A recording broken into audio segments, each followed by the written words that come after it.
바이블 아카데미 수강생 여러분들 안녕하십니까? 오늘은 별들의 전쟁 8강 사랑과 교만과의 전쟁이라는 제목으로 함께 말씀을 연구하도록 하겠습니다. 러시아와 우크라이나가 전쟁을 벌이려고 하고 있어서 지정학적으로 매우 불안한 시기에 우리가 살고 있습니다. 이런 것들을 우리가 이 신앙적인 눈으로 하나님의 예언의 눈으로 바라볼 수 있어야 됩니다. 이제 주님의 재림이 멀지 않았기 때문에 이 바이블 아카데미에서 수강하는 모든 분들이 하나님의 말씀에 더욱더 집중하셔서 이 마지막 시대에 주는 하나님의 아름다운 기별을 받게 되시기를 바랍니다.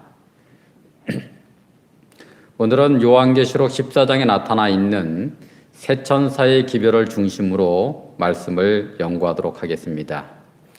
이 세 천사가 전하는 기별은 간단합니다. 창조주 하나님께 경배하라고 하는 것입니다. 사탄이 변경해 놓은 거짓 계명에서 나오라고 하는 것입니다. 요한계시록은 이것을 바벨론이라고 말을 합니다.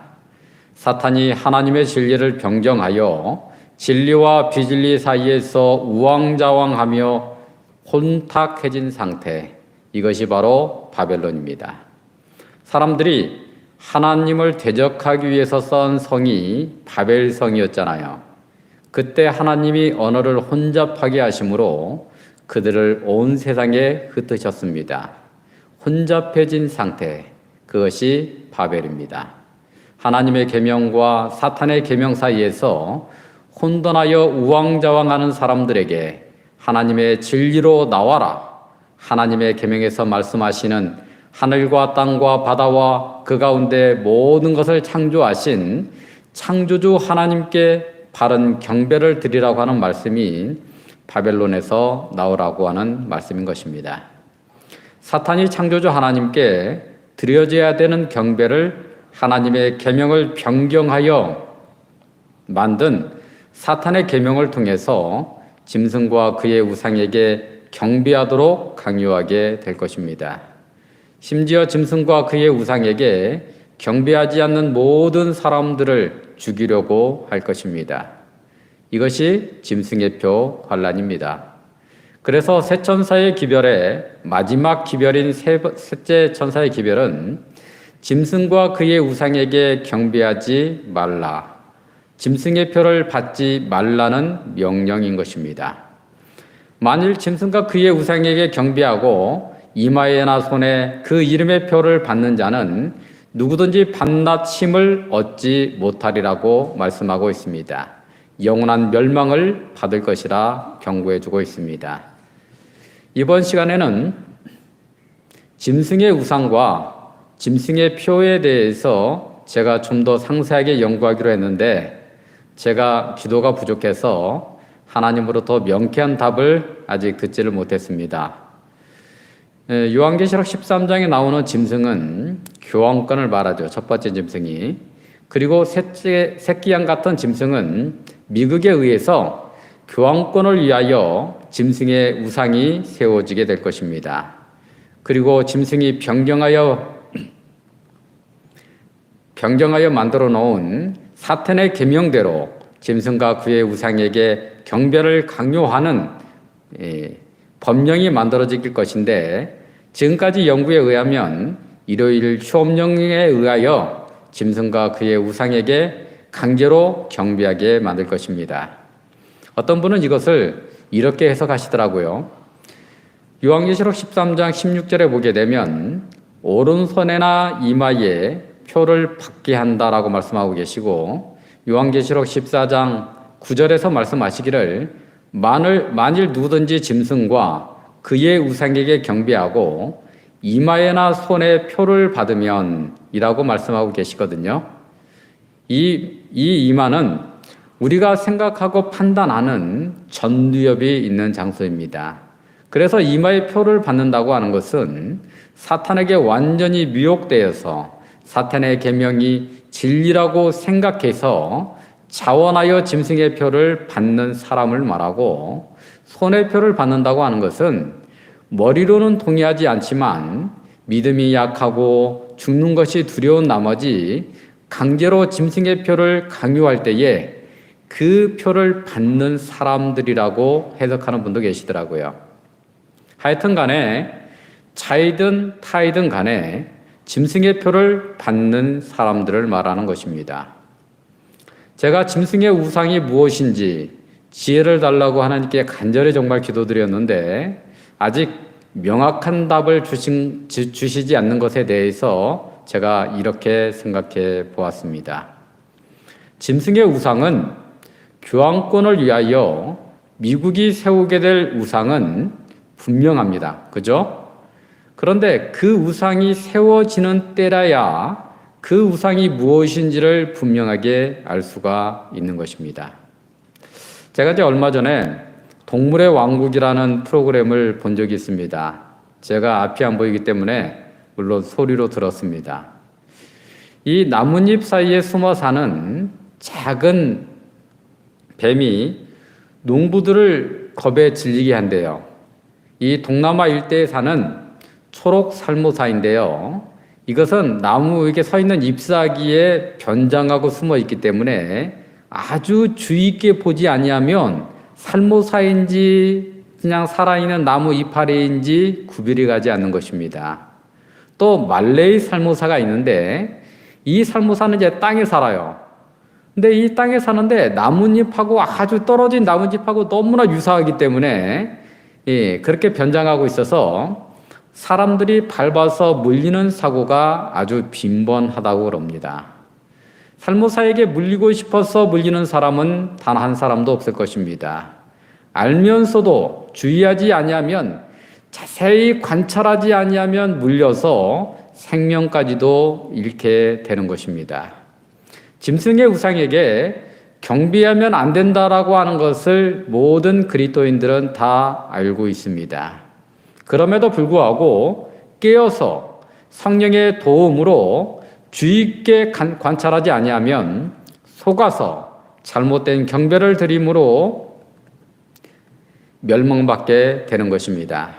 그래서 제가 이 시간에 드릴 수 있는 말씀은 짐승의 우상이나 짐승의 표는 그것이 세워지고 강요하게 될 때에 비로소 정확하게 그 실체를 알게 될 텐데 깨어있지 아니하면 당한다고 하는 것입니다.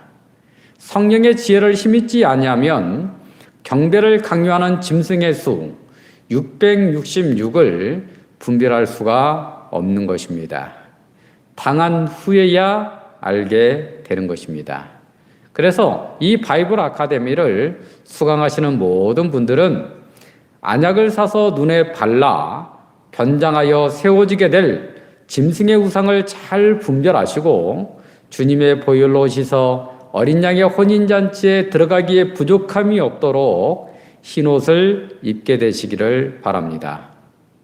그래서 오늘은 사랑과 조망과의 전쟁이라는 제목으로 요한계시록 14장을 중심으로 14장에 보면 이 세 천사가 전하는 기별이 나옵니다. 그 기별을 중심으로 말씀을 연구하도록 하겠습니다.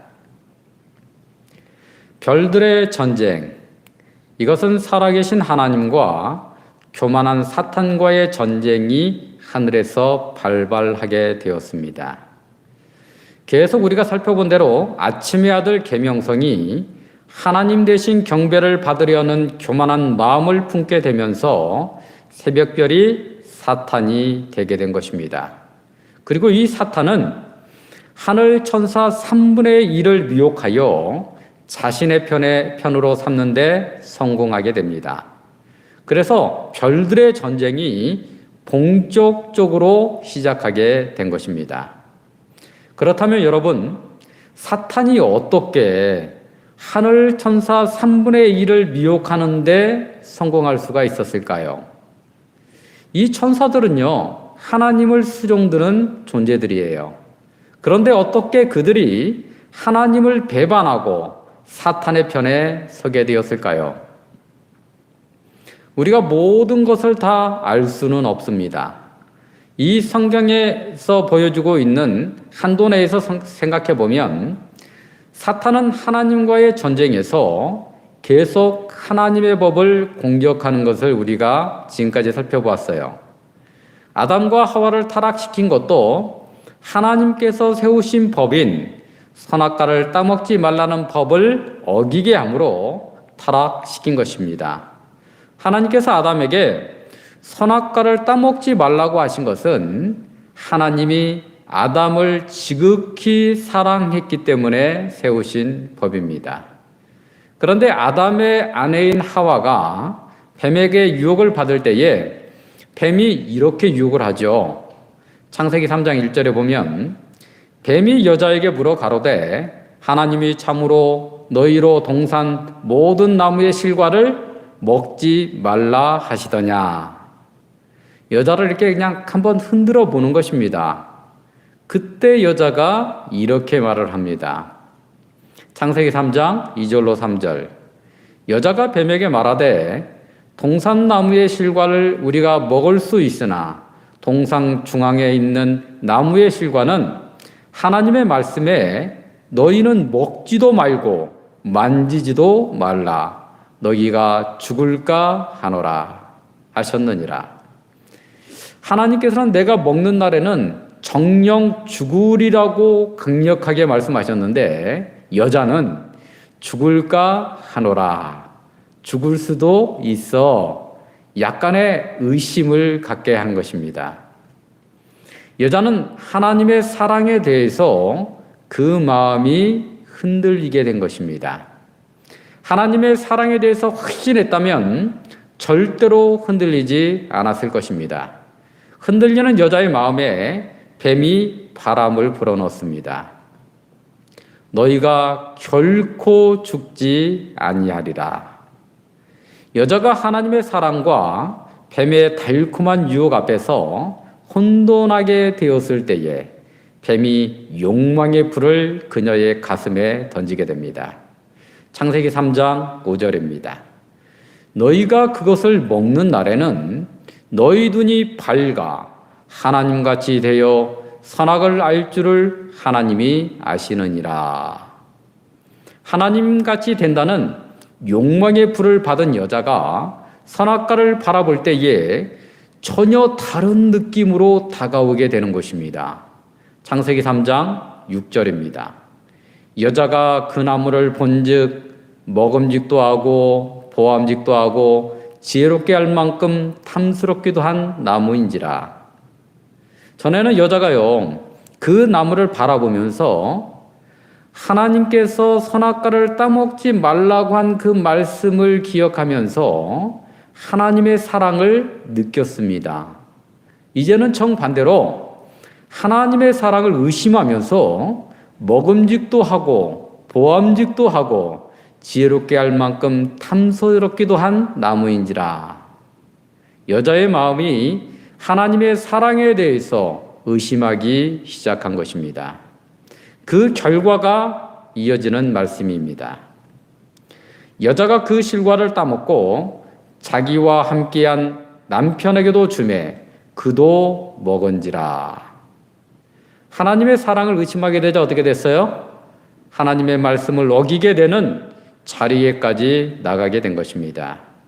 하나님처럼 되겠다고 하는 교만한 자리까지 나가게 된 것입니다. 하나님의 형상을 버리고 교만한 사탄의 형상을 닮아가게 된 것입니다. 여자는 자신만이 죄를 지은 것이 아니라 남자에게도 선악과를 주어서 먹게 함으로 타락시켰습니다. 이 죄라고 하는 것은 이렇게 강력한 전염력을 가지고 있는 것입니다. 그래서 이 지구의 대표로 세움을 받은 남자가 타락함으로 남자의 씨로부터 나오게 될 전 인류가 사탄의 포로가 되게 된 것입니다. 사탄이 남자와 여자를 타락시킨 이 방법을 통해서 하늘 천사 3분의 1도 반역에 가담하겠다라고 생각이 듭니다. 먼저 하나님의 사랑을 의심하게 합니다. 왜냐하면 하나님은 사랑이시기 때문에 그 하나님의 사랑에 대해서 의심을 품게 합니다. 그리고 그 의심의 마음에 욕망의 마음을 품게 합니다. 그리고 흔들리는 그 마음에 하나님처럼 될 수 있다는 교만한 마음을 품게 하는 것입니다. 그 교만한 마음을 갖게 되면 하나님의 말씀을 어기게 되는 것입니다. 이것을 함축해 보면 첫 번째로 하나님의 사랑을 의심하게 하고 두 번째로 하나님의 말씀에 불순종하게 하는 것입니다. 즉 하나님의 사랑을 의심하게 되면 하나님의 말씀, 하나님의 율법, 하나님의 계명이 불완전하다고 생각하게 하여 그 말씀을 변경하여 사용하게 하는 것입니다. 즉 하나님의 순수한 그 말씀이 아니라 변경된 말씀에 순종함으로 불법을 저지르게 되는 것입니다. 이것이 바로 사탄이 하나님을 대적하는 방법인 것입니다. 하나님 대신 경배를 받고자 하는 교만인 것입니다. 그래서 하나님께서는 이 사탄의 도전에 이렇게 단호하게 선언하고 계십니다. 시편 19편 7절로 10절에 있는 말씀입니다. 여호와의 율법은 완전하여 영혼을 소성케 하고 여호와의 증거는 확실하여 우둔한 자로 지롭게 하며 여호와의 교훈은 정직하여 마음을 기쁘게 하고 여호와의 계명은 순결하여 눈을 밝게 하도다. 여호와를 경외하는 도는 정결하여 영혼까지 이르고 여호와의 규례는 확실하여 다 의로우니 금 곧 많은 정금보다 더 사모할 것이며 꿀과 송이꿀보다 더 달도다. 하나님의 말씀은 완전하고 순결하기 때문에 하나님의 말씀에 순종하는 것이 최고의 지혜요 최고의 기쁨이며 많은 정금보다 더 가치가 있고 송이꿀보다 더 달콤한 것입니다. 하나님의 율법이 하나님께서 우리에게 주시는 최고의 선물이기 때문에 이렇게 선언하고 계시는 것입니다. 마태복음 5장 17절 18절입니다. 내가 율법이나 선지자나 피하러 온 줄로 생각지 말라. 피하러 온 것이 아니요 완전케 함이로라. 예수님께서 이 땅에 뭐하러 오셨죠?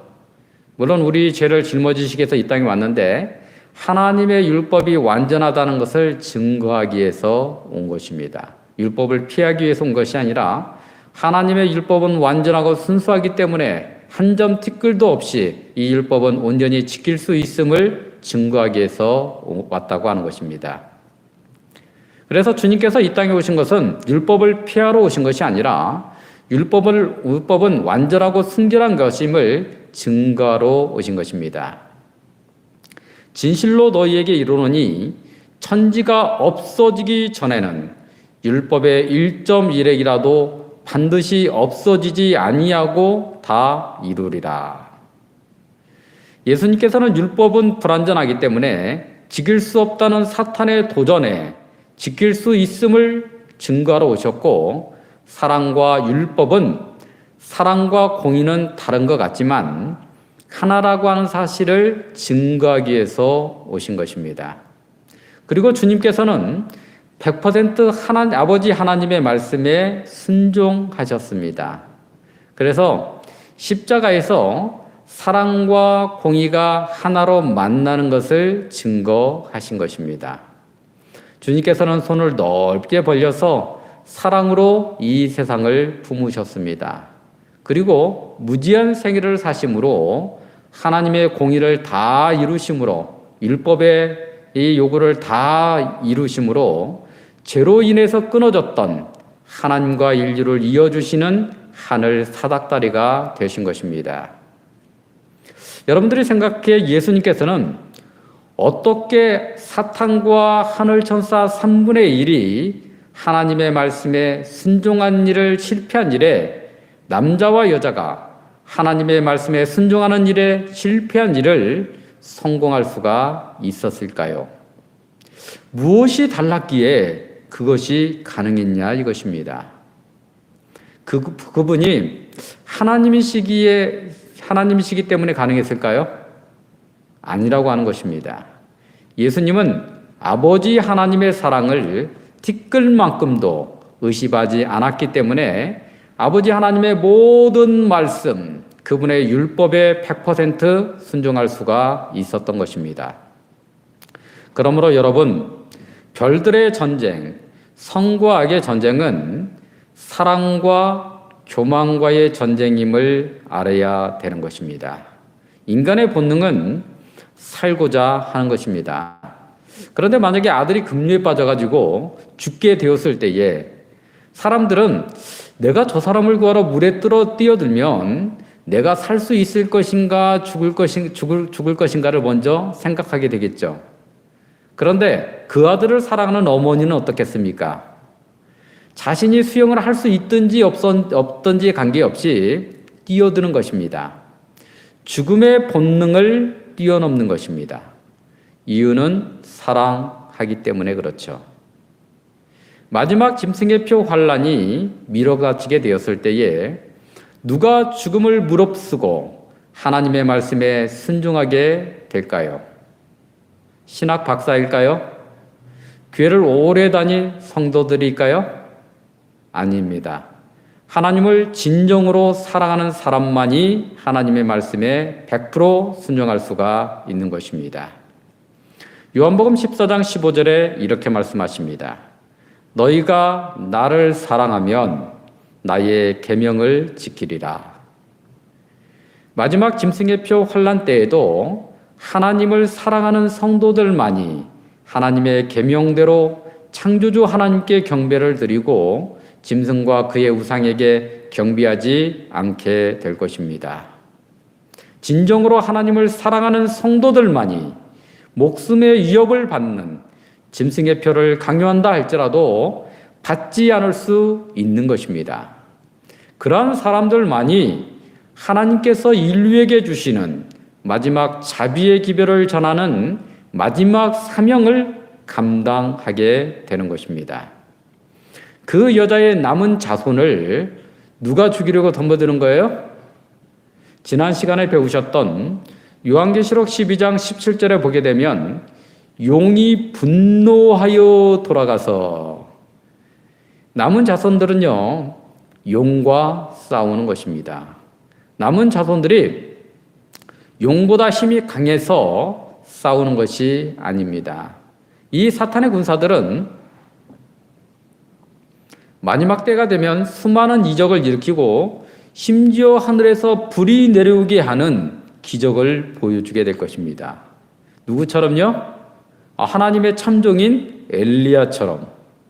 표면적으로 보면 그들이 엘리야 선지자처럼 진짜 하나님의 참종으로 여겨져서 많은 사람들이 따르게 될 것입니다. 그 반면 참 하나님의 백성들은 어떻게 될 것인가? 따르기는커녕 전 세계가 잡아 죽이려고 혈안이 될 것이라고 성경은 예언하고 있습니다. 하나님의 참 백성들이 짐승과 그의 우상에게 경배하지 않는 것 때문에 세상에 수많은 재난이 일어나고 세계 평화의 위협을 받으며 가정이 파괴되고 있다라고 그들은 말하게 될 것입니다. 정치적으로나 사회적으로나 능력으로나 심리적으로도 수세에 몰리게 될 것입니다. 짐승에게 경배하는 모든 기독교인들이 이 하나님의 참 백성들을 이단이라고 손가락질을 하게 될 것입니다. 그리고 그들은 사단이 요청한 대로 잡아 죽이게 될 것입니다. 수많은 참 하나님의 자녀들이 순교당하게 될 것입니다.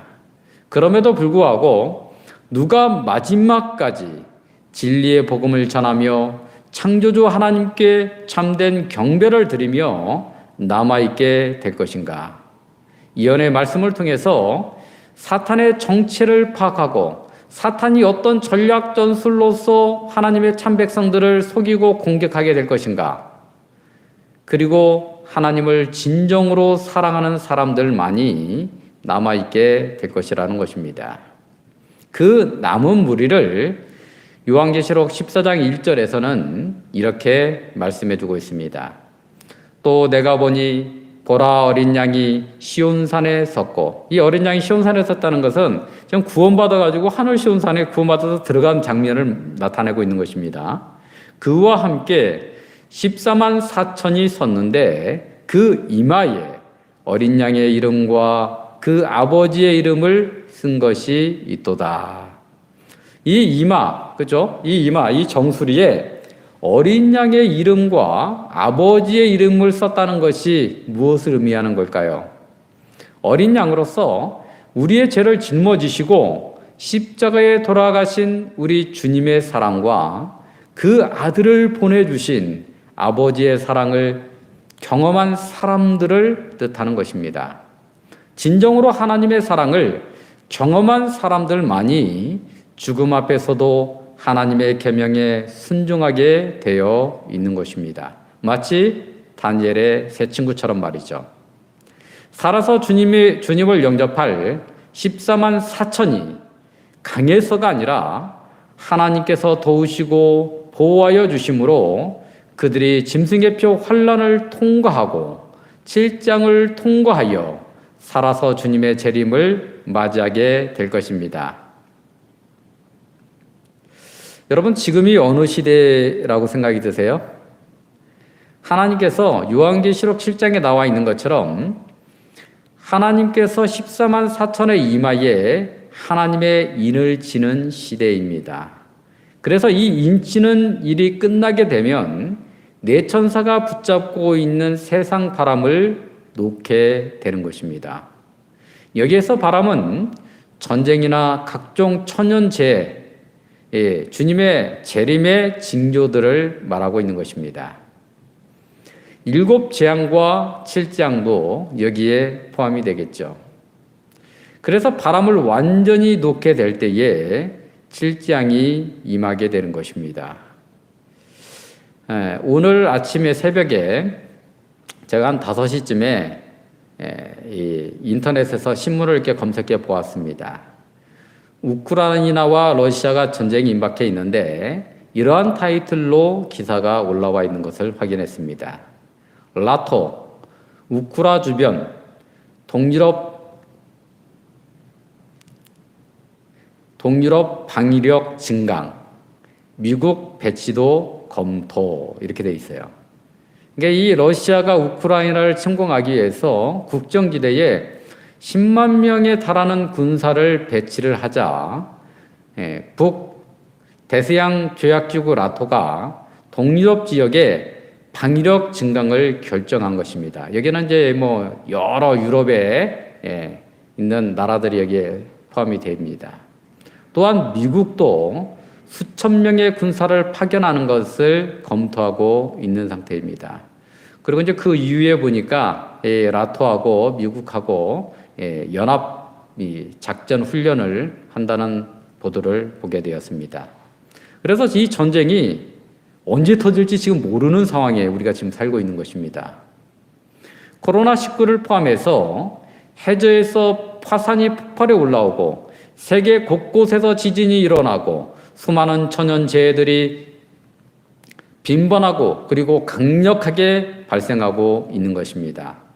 천사들이 서서히 바람을 놓고 있는 것을 우리가 체험하고 있는 것입니다. 주님의 재림이 임박해 있다고 하는 것을 알 수가 있는 것입니다. 데살로니가전서 5장 3절에 이렇게 말씀하십니다. 저희가 평안하다 안전하다 할 그때에 잉태된 여자에게 해산 고통이 이름과 같이 멸망이 호련히 저희에게 이르러니 결단코 피하지 못하리라. 주님의 재림은 잉태한 여인이 산통을 겪는 것처럼 호련히 임하게 될 것입니다. 여인이 출산할 때가 되면 어떻게 돼요? 산통이 이제 오기 시작하고 산통이 점점 심해지다가 그 간격이 점점 좁아지게 됩니다. 여러분, 요즘에 이 재림의 징조, 민족들이 민족을 대적하고 나라가 나라를 대적하는 일이 더 빈번하게 일어나고 있습니까? 그 우크라이나의 주변에 러시아하고 우크라이나가 전쟁하면 그 두 나라만 전쟁하는 게 아니라 그 유럽의 그 대부분 나라가 다 참석해서 이제 전쟁을 하게 되는 것입니다. 심지어 미국까지도 그 전쟁에 참여하게 되는 것입니다. 그리고 지진이다, 태풍이다, 산불이다, 이상 기후에 따른 이 천연재해들이 더 빈번하게 일어나고 있습니까, 여러분? 주님의 재림이 점점 가까우고 있다는 신호입니다. 하나님의 예언의 말씀으로 사탄의 전략 전술을 파악하지 못하면 주의 재림은 도둑처럼 임하여 멸망받게 될 것입니다. 하지만 하나님의 예언의 말씀을 통해서 깨어 있으면 사탄의 계략에 넘어가지 않고 하나님의 뜻대로 경배함으로 승리할 수가 있습니다. 그렇다면 구원받아 살아서 주님을 영접하고 하늘에 들어갈 14만 4천은 누구일까요? 그 14만 4천의 특징이 요한계시록 14장 4절로 5절에 나와 있습니다. 14만 4천의 첫 번째 특징, 이 사람들은 여자로 더불어 더럽히지 아니하고 정절이 있는 자라. 두 번째 특징, 어린 양이 어디로 인도하든지 따라가는 자며. 세 번째 특징, 사람 가운데에서 구속을 받아 처음 익은 열매로 하나님과 어린 양에게 속한 사람들이니. 넷째, 그 입에 거짓말이 없고 흠이 없는 자들이더라. 이것이 바로 14만 4천의 특징이라고 하는 것입니다. 그렇다면 그 의미는 무엇인가? 첫 번째, 여자로 더불어 더럽히지 아니하고 정절이 있는 자입니다. 이 신약에서 여자는 교회를 의미하잖아요. 그래서 여자로 더불어 더럽히지 아니하였다는 것은 여기서 이 여자는 배도한 교회, 타락한 교회의 거짓 교리로 더럽히지 아니했다라고 하는 것입니다. 여러분들이 어떤 교회가 배도한 교회라고 배웠어요? 사탄에게 이용당해서 하나님의 계명을 변경한 교회, 캐토릭입니다. 그리고 캐토릭의 교훈을 그대로 따라서 하는 많은 개신교 교회들을 말을 하고 있는 것입니다. 그러므로 여자와 더불어 더럽히지 아니하고 정절이 있는 교회는 하나님의 계명을 지킴으로 창조주 하나님께 하나님의 뜻대로 경배를 드리는 교회가 되는 것입니다. 두 번째, 어린 양이 어디로 인도하든지 따라가는 자는 누구를 말하는 것일까요? 여러분들은 어린 양이 어디로 인도하든지 따라가시기를 원하십니까? 그 길이 고난의 길이라 할지라도요, 그 길이 십자가의 길이라 할지라도요, 그 길이 짐승의 표를 받지 아니하므로 순교의 길이라 할지라도요, 누가 그 길을 따라가게 될까요? 이 예언의 말씀을 통해서 하나님의 뜻이 무엇인지, 사탄의 전략 전술이 무엇인지를 깨닫고 진정으로 주님을 사랑하는 자들만이 그 길을 따라갈 수가 있는 것입니다. 하나님을 살아가는 것은 감정이 아니에요. 하나님의 뜻이 무엇인지를 분명하게 깨닫고 그 원칙대로 순종하는 것이 하나님을 진정으로 사랑하는 것입니다. 14만 4천은 예수 그리스도의 그 죽음보다 강한 사랑을 마음 깊이 체험한 사람들입니다. 어린 양의 이름이 그 이마에 뚜렷하게 새겨져 있는 사람들인 것입니다.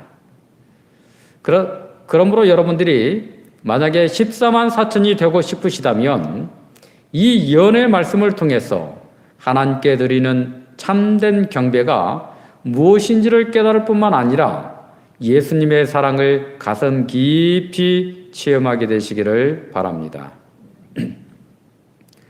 그러면 여러분들은 진리의 길을 알 뿐만 아니라 그 길을 주님께서 인도하시는 대로 걸어갈 수가 있는 것입니다. 셋째, 사람 가운데 구속을 받아 처음 익은 열매로 하나님과 어린 양에게 속한 사람들이라고 했습니다. 마지막 짐승의 표 환란을 이겨내고 7장을 통과하여 살아서 구원받을 무리라고 하는 것입니다. 여러분, 자기 자신의 능력으로 7장을 통과할 수 있는 사람이 있을까요? 없습니다. 우리가 진정으로 예수님을 믿고 그분을 사랑하게 될 때에 사랑하는 그분의 능력으로 우리를 보호하여 7장을 무사히 통과할 수 있도록 인도해 주시는 것입니다. 그러므로 우리가 짐승의 표 환난을 통과하는 것도 7장을 무사히 통과할 수 있는 것도 모두 다 주님의 은혜인 것입니다. 그런데 그 주님의 은혜를 누구만 입느냐? 진정으로 주님을 사랑하고 주님의 사랑을 체험한, 주님의 사랑을 아는 그런 사람들만이 가능하다고 하는 것입니다.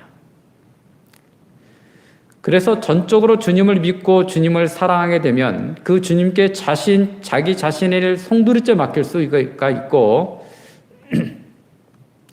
그런 주님의 종들을 주님께서는 보호해 주시고 주님이 약속하신 모든 약속을 다 이루어 주시고 주시는 것입니다. 네 번째, 그 입에 거짓말이 없고 흠이 없는 자들이더라.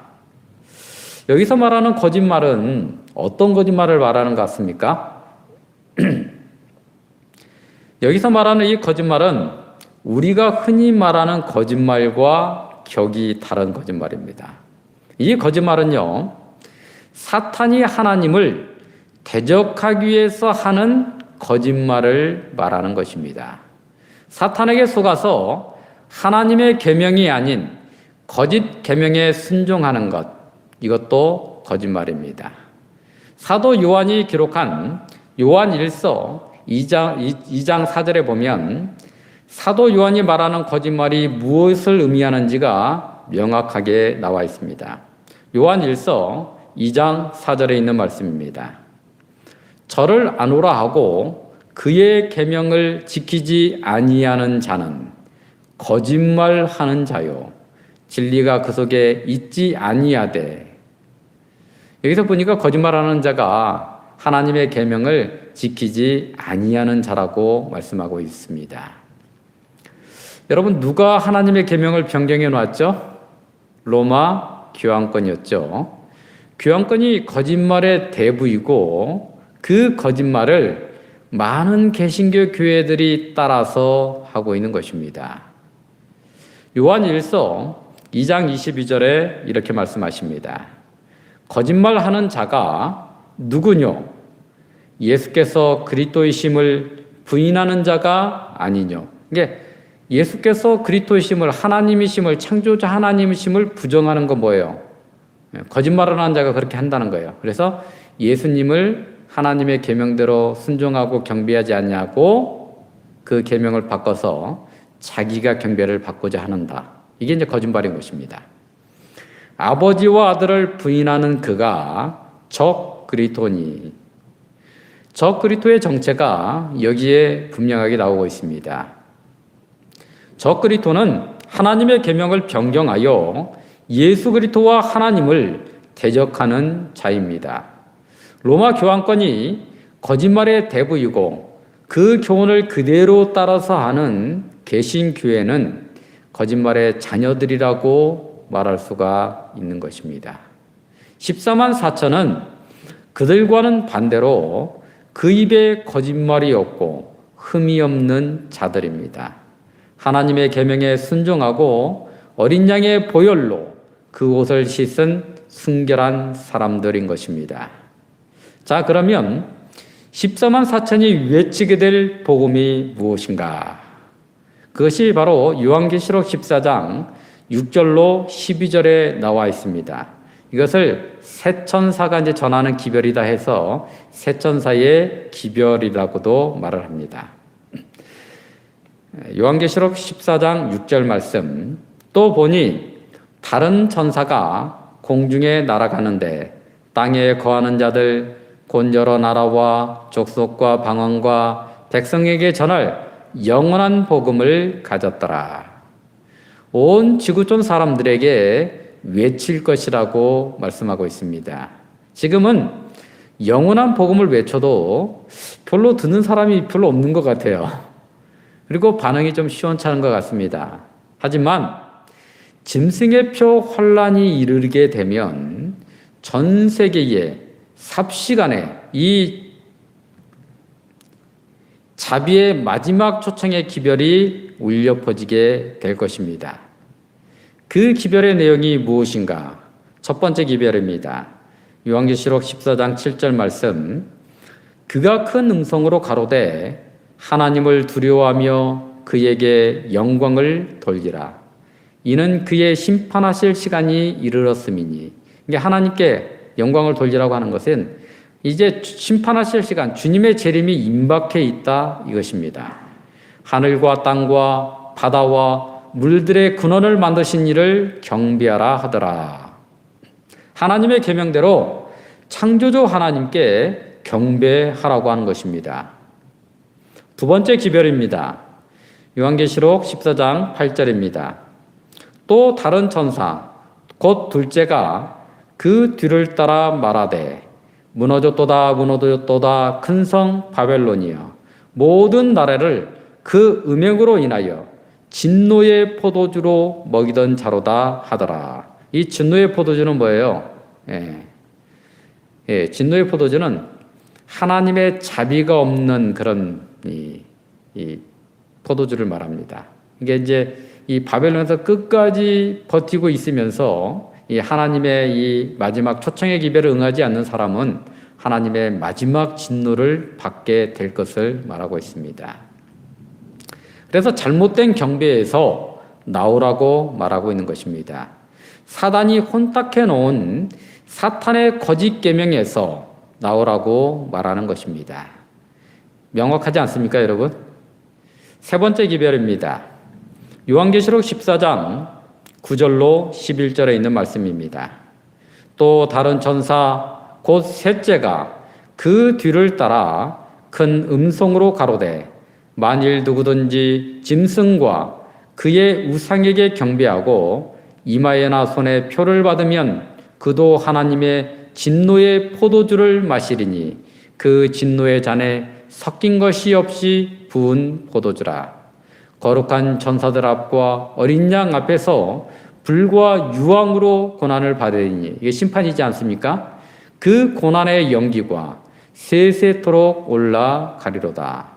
짐승과 그의 우상에게 경배하고 그 이름의 표를 받는 자는 누구든지 밤낮 쉼을 얻지 못하리라 하더라. 그래서 짐승의 표를 받는 자는 영원한 심판을 받고 영멸하게 될 것을 경고해주고 있는 것입니다. 그러니 바벨론에서 나오고 짐승과 그의 우상에게 경배하지 말라고 하는 것입니다. 이 별들의 전쟁은 경배 전쟁이라고 말씀드렸습니다. 마지막 셋전사로 일컬어지는 그 여자의 남은 자손이 외쳐야 될 기별은 창조주 하나님께 경배하고 짐승과 그의 우상에게 경배하지 말라고 하는 것입니다. 여기에서 승리한 하나님의 백성들은 별들의 전쟁에서 승리한 백성들입니다. 그래서 이렇게 성경은 약속해 주고 계시는 것입니다. 다니엘서 12장 3절에 있는 말씀입니다.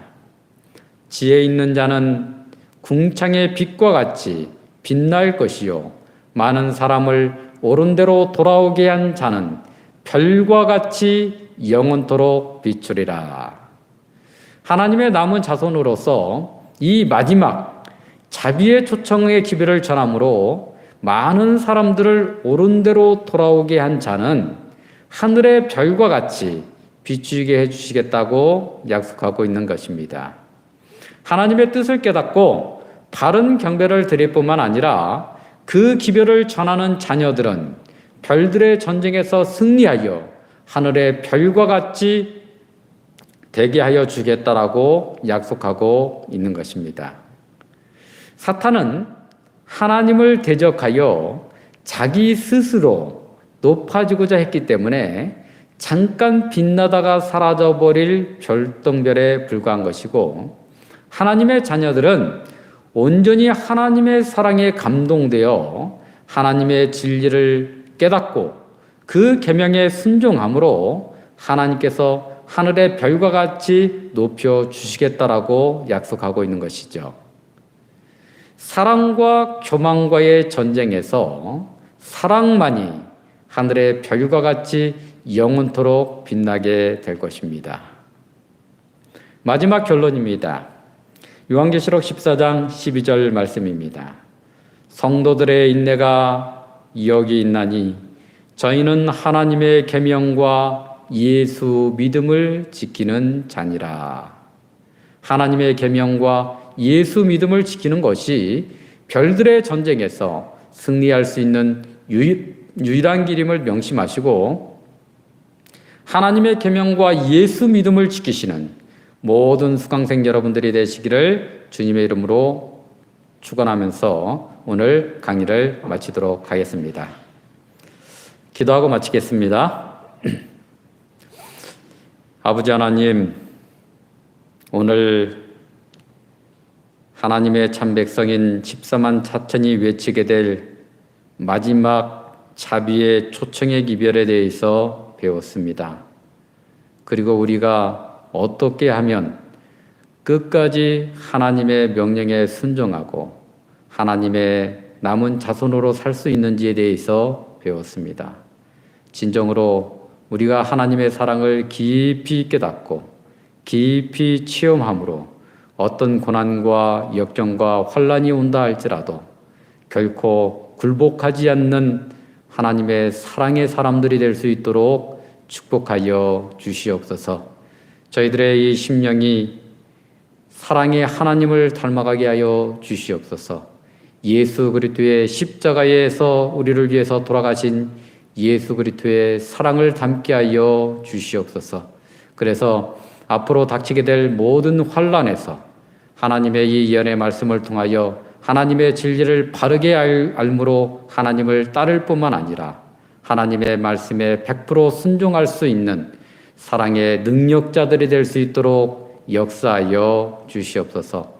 감사드리며 우리 구주 예수님의 이름으로 기도드리옵나이다. 아멘.